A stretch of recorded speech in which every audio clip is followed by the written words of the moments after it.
Teresa marchait dans le centre commercial et souriait. Elle était heureuse de vivre et reconnaissante d'être sur cette terre. Tout le monde n'apprécie pas le fait d'être né. Certains blâment leurs parents et disent qu'il aurait été préférable qu'ils s'en débarrassent avant leur naissance. Mais Teresa considérait que ce jugement était fondamentalement erroné. La vie est la chose la plus importante, et tout le reste s'ajoutera si l'on s'efforce et poursuit son objectif. La jeune fille était tellement perdue dans ses pensées qu'elle n'a pas remarqué un inconnu qui se précipitait sur elle. Où est ce elle qui est allé vers lui? Sentant une tache chaude se répandre sur sa poitrine, Teresa regarda sa chemise qui avait autrefois une agréable teinte crème. Elle sourit et regarda l'étranger effrayé qui avait renversé son café sur elle. « Excusez-moi. » S'empressa-t-il de s'excuser. « Ce n'est rien de grave. Si la tache ne part pas, je porterai cette chemise à la maison. » L'homme était très surpris qu'elle n'ait pas fait de scandale ni demandé à être remboursée ou à ce que sa chemise soit nettoyée à sec. « Je m'appelle Vincent, » se présenta l'homme.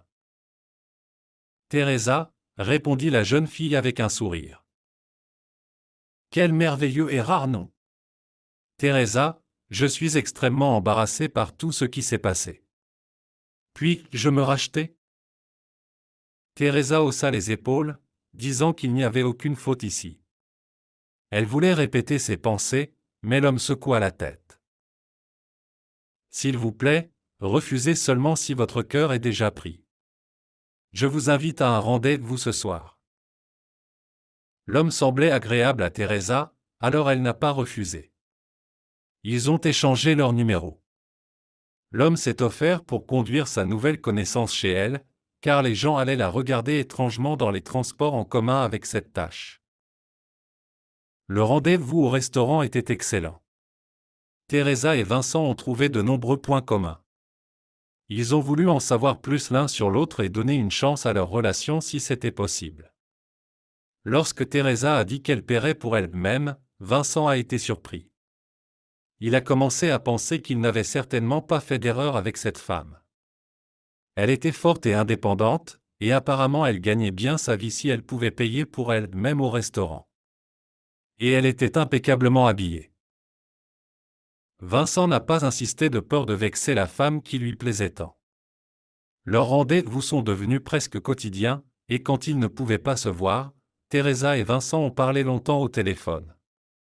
Souvent, Vincent se vantait d'être un excellent marketeur et que même ses concurrents essayaient de le recruter en lui offrant un salaire plus élevé. Mais il restait à son poste actuel simplement parce qu'il ne voulait pas partir de là. Il avait obtenu ce poste grâce à une connaissance et il avait peur de trahir cette personne qui avait plaidé en sa faveur. Lorsque Vincent a demandé à Teresa ce qu'elle faisait comme travail, elle a évité la question en disant que son travail n'était pas si important, que ce qui importait le plus était la personne elle-même et que sa position professionnelle était secondaire. Vincent n'a pas insisté, même s'il avait très envie de savoir quel était le métier de sa bien-aimée. Quelques mois se sont écoulés depuis le début de leur histoire et Vincent a commencé à parler à Teresa d'un avenir commun. Il voulait même la présenter à sa famille et à ses amis. Teresa n'était pas pressée d'aller si loin. Elle avait été brûlée dans une relation passée et ne voulait pas répéter la même erreur. Cependant, il était impossible de nier que Vincent avait pris une place importante dans son cœur. Elle était amoureuse de lui et, au fond d'elle-même, elle imaginait déjà la robe de mariée qu'elle pourrait porter et quelle épouse elle pourrait être pour lui. Un jour, Teresa a été retenue au travail et a demandé à Vincent de venir la chercher, car elle n'aurait pas pu arriver à temps pour le début du concert en transport en commun. Elle ne savait pas conduire et pensait qu'elle n'était pas faite pour cela et avait peur de la route. Le conducteur de l'entreprise était déjà en train de suivre l'itinéraire prévu pour transporter les employés, et Teresa aimait beaucoup les transports en commun. Bien que parfois il soit tout simplement impossible d'arriver quelque part en utilisant les transports en commun, et il fallait appeler un taxi. C'est précisément dans les transports en commun que l'inspiration de la femme s'éveillait et de nombreuses idées de travail commençaient à fourmiller dans sa tête. Elle s'inspirait en regardant les gens et élaborait des projets en quelques minutes, qui jusqu'alors avait refusé de prendre forme en une image cohérente. Vincent était très heureux quand Teresa lui a demandé de venir la chercher. Maintenant, il avait la chance de savoir où travaille sa bien-aimée. Et d'après ce qu'elle a dit, en donnant l'adresse d'un prestigieux centre d'affaires, elle n'était pas la dernière personne. Il est venu plus tôt que l'heure convenue avec Teresa et a demandé au gardien où il pouvait la trouver. Teresa, apparemment, n'est pas encore partie. Montez au bureau 305 au 5e étage, vous la trouverez là-bas. Vincent a remercié le gardien et s'est précipité dans la direction indiquée. En entrant dans le bon bureau, l'homme a été stupéfait. Il regardait la femme qui agitait une serpillière. La déception accompagnée de quelque chose d'inexplicable a rempli son âme. La réalisation que c'était elle, Teresa, est venue presque immédiatement. Femme de ménage ?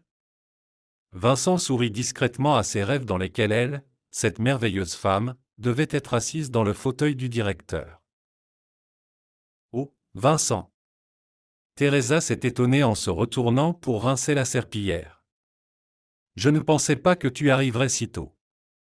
Attendez un peu. Je vais nettoyer le couloir et me préparer rapidement. Elle fait comme si de rien n'était. Mais Vincent était en colère, il s'est mis à rire nerveusement. Teresa a laissé tomber la serpillière dans le seau et s'est redressée. N'avait-elle vraiment pas compris ce qui s'était passé ? Sérieusement ?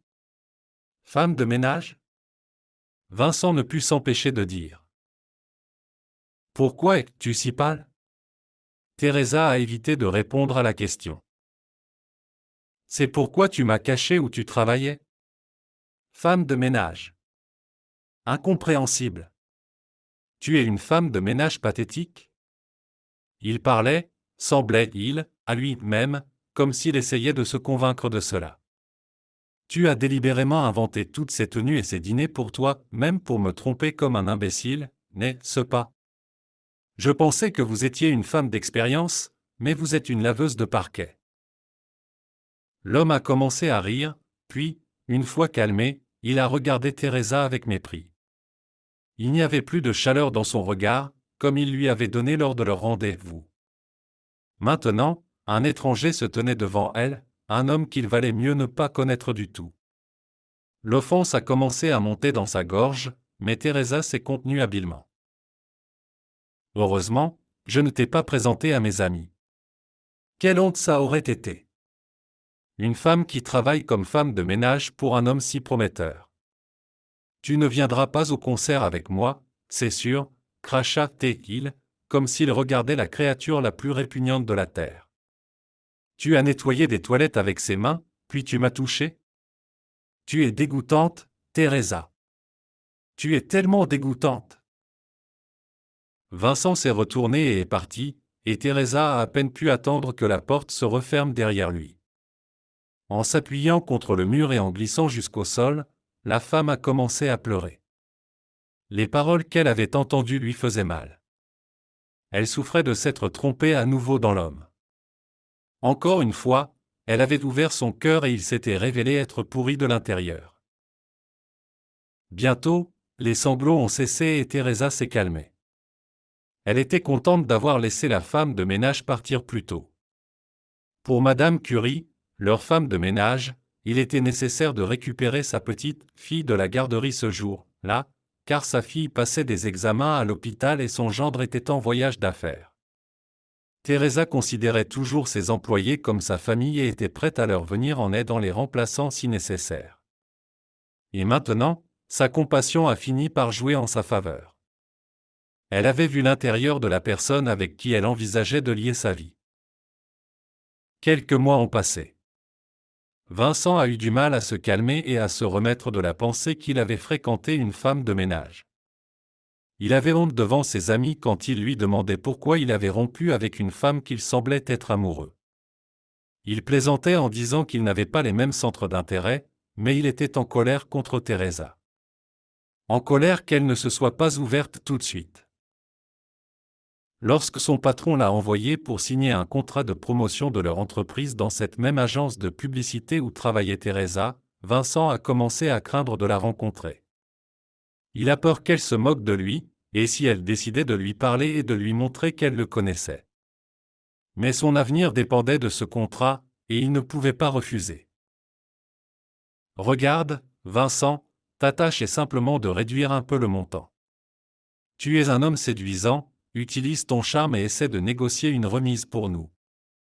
Ton avenir en dépend. Les mots de son patron résonnaient dans sa tête alors que Vincent montait dans l'ascenseur jusqu'à l'étage nécessaire. En entrant dans le bureau de l'agence de publicité, il a frémi en voyant la femme de ménage. Il a pensé que c'était elle, Teresa. Mais c'était une femme âgée et l'homme a soupiré de soulagement. Il s'est approché de la secrétaire et a annoncé qu'il avait un rendez-vous avec le directeur. La jeune femme a souri et a dit qu'on l'attendait déjà. En entrant dans le bureau, Vincent est resté figé. Il regardait la femme qui lui tournait le dos en train de frotter les feuilles sur une fleur et ne pouvait pas croire que c'était elle, Teresa. Des gouttes de sueur perlaient sur son front et sa bouche devenait sèche instantanément. Comment pouvait elle, une simple femme de ménage, être maintenant dans le bureau du directeur? Où était un test qu'il n'avait pas réussi? Vincent se tortillait sur place jusqu'à ce que Teresa se retourne. Elle fut surprise de le voir, mais ne le montra pas. Teresa travaillait avec un autre marketeur et n'avait même pas envisagé que Vincent travaillait pour cette entreprise. Salut, dit Vincent difficilement. Bonjour, répondit Teresa en faisant semblant qu'il n'y avait rien entre eux. Pas d'amour, pas d'humiliation et pas de rupture douloureuse. Donne-moi le projet, je vais regarder. Elle s'est assise sur sa chaise et Vincent a tendu un dossier et s'est assis sur la chaise d'en face. La sueur coulait sur son front et des pensées tourbillonnaient dans sa tête sur ce qu'il était idiot d'avoir laissé passer sa chance, une merveilleuse opportunité d'être avec une femme réussie. Comment cela s'est-il passé? Il ne pouvait pas résister et a demandé. Qu'est-ce qui s'est passé exactement? Teresa a demandé en ne quittant pas les documents des yeux. Ce que tu as dit alors. Oui, quelle est la différence? Ce qui s'est passé, sourit Teresa. Vincent a hoché la tête. Il comprenait qu'il n'avait pas de sens de demander pardon. Elle ne pourra pas lui pardonner ce qu'il a fait et ne l'acceptera pas après cela. Seul un imbécile ne comprendrait pas cela. Après avoir examiné le contrat qu'elle devait signer, Teresa a regardé Vincent d'un regard glacial. Il a même tremblé comme si on l'avait jeté dans une rivière froide. Il a compris qu'il ne pourrait pas négocier une réduction, Teresa ne le ferait pas. Il y a tellement de travail que je ne suis pas prête à signer le contrat, a secoué la tête la femme. Il est important d'augmenter le prix final d'au moins une fois et demie, alors nous pourrons en parler. Vincent comprenait que c'était la fin. Il n'y avait plus trace de son état d'esprit combatif. Il suppliait Teresa de ne pas agir ainsi avec lui. Il jouait sur la pitié en lui rappelant combien ils étaient heureux ensemble et demandait qu'elle se reprenne. Si elle ne faisait pas de rabais, il lui demandait au moins de signer le contrat à ce prix, car tout avait déjà été convenu auparavant. Mais la femme est restée inflexible. Elle ne veut pas l'écouter et Vincent se rend compte que tout est de sa faute. En sortant du centre d'affaires, il a composé le numéro de téléphone du chef. Alors, quelle réduction avons-nous obtenue? Demanda-t-il.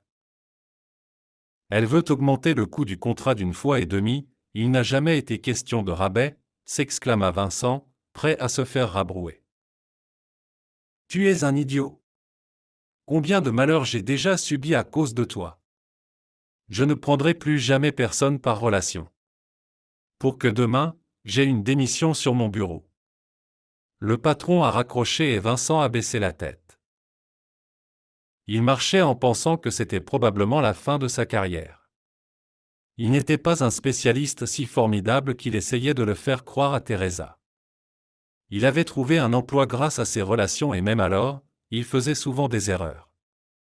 Où pourrait-il maintenant trouver un travail avec un si bon salaire et qui accepterait de l'embaucher? Comme un débardeur ou un concierge? Vincent se souvint du regard effrayé de Teresa quand il se moquait d'elle, et au fond de lui, il avait mal d'avoir agi ainsi. Mais maintenant, il n'était plus possible de revenir en arrière.